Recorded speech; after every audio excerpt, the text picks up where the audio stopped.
Le paradoxe hongrois.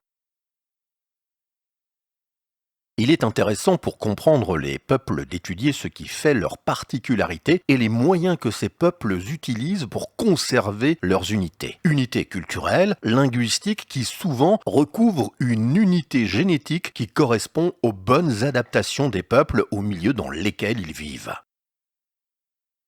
Bien que la Hongrie fit partie du vaste empire austro-hongrois au centre de l'Europe, elle fut souvent associée par obligation ou soumise à d'autres nations. Associée par l'obligation à son puissant voisin autrichien, ou soumise plus de 150 ans à l'Empire ottoman et plus récemment jusqu'en 1989 à la Russie soviétique.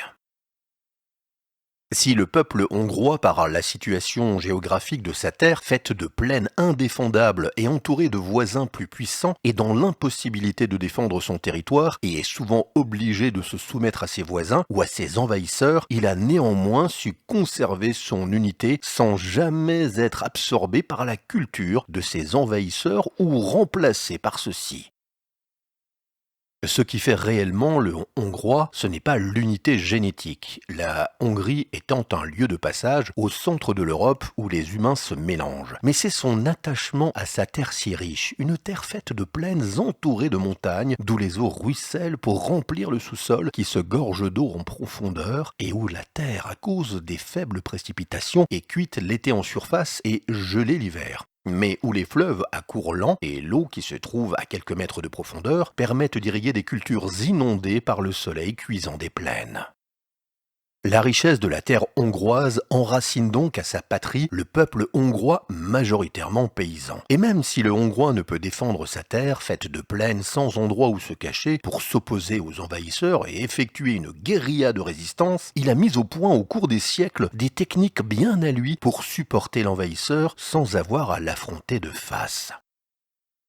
C'est ainsi que le Hongrois, enraciné à sa terre si riche, refusant de la fuir mais subissant toutes les invasions et les dominations, a conservé son individualité et son unité grâce à sa langue si dure à parler, qui est devenue un véritable mur le protégeant des envahisseurs et même maintenant de ces touristes spéculateurs.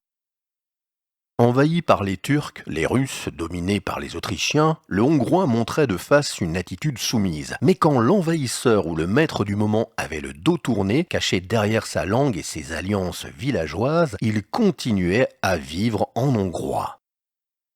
Protégé par l'hermétisme de son langage, le Hongrois n'en faisait qu'à sa tête, confrontant le maître du moment à l'inertie d'un peuple roublard, paresseux, servile de face mais impossible réellement à diriger. Le paradoxe hongrois, c'est donc de vivre sur une terre si riche qu'il ne veut pas la quitter, mais si plate qu'il lui est impossible de la défendre.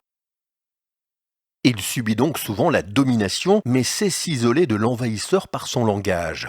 assimilant celui qui fait l'effort de parler hongrois et de se reproduire hongrois, ou confrontant au mur de l'impossibilité de communiquer et à l'inertie paresseuse hongroise celui qui ne fait pas l'effort de parler et de vivre hongrois.